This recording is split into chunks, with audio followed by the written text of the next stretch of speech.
High friends, welcome to Sam's kitchen. Friends, तुम्हाला माहीतच आहे की प्रवासी पदार्थांची आपण सिरीज चालू केलेली आहे. तर आजचा आपला पुढचा पदार्थ आहे हलका फुलका खमंग खुसखुशीत असा स्नॅक्सचा पदार्थ. तो आहे पिझ्झा शंकरपाळी किंवा पिझ्झा मठरी. तुम्ही काहीही म्हणू शकता, पण आहे तर एकदम भारी आणि तोंडाला पाणी सुटेल असा. फ्रेंड्स, हल्ली ना सगळेच ना हेल्थ कॉन्शियस झालेत बरं का. प्रवासाला सुद्धा जाताना ना थोडासा वेळ काढून घरगुती आपले स्नॅक्स म्हणा किंवा लंच किंवा टिफिन बॉक्स असं नेतात बरं का. त्याचसाठी खास आहे ना थोड्याशा वेगळ्या पद्धतीचा असं आपण आहे ना छान 1 महिनाभर टिकणारे एक स्नॅक्स करणार आहोत. ते आहे पिझ्झा शंकरपाळी किंवा मग पिझ्झा मठरी.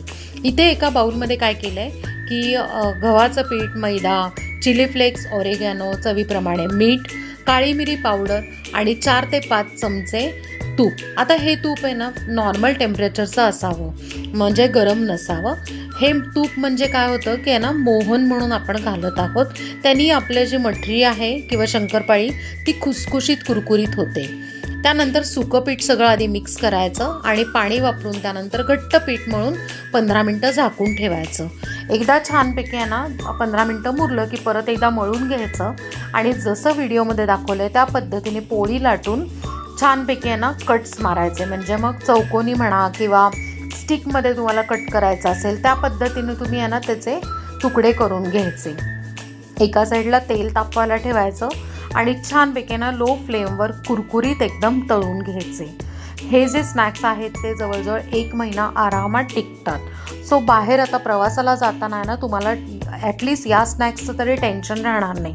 आपण प्रवासी पदार्थांची सिरीज करत आहोत. कोणी यांना नवीन व्ह्यूअर्स आहेत ते आपल्या चॅनलला नक्की सबस्क्राईब करा, लाईक करा आणि शेअर करा तुमच्या जवळच्या फ्रेंड्सबरोबर किंवा रिलेटिव्सबरोबर. खूप हायजिनिक आणि कमी वेळात होणारे सगळे आपल्या चॅनलवर पदार्थ असतात. सो नक्की करून बघा. बरं, आता हे जे स्नॅक्स आहेत ते इतर वेळेला तुम्ही यांना 12ही महिन्यांना टिफिनसाठी सुद्धा करून ठेवू शकता बरं का. काय होतं की यांना तेवढाच खर्चही वाचतो आणि घरातलं केलं म्हटल्यावर हायजिनिक होतं. नक्की करून सांगा मला. थँक्यू.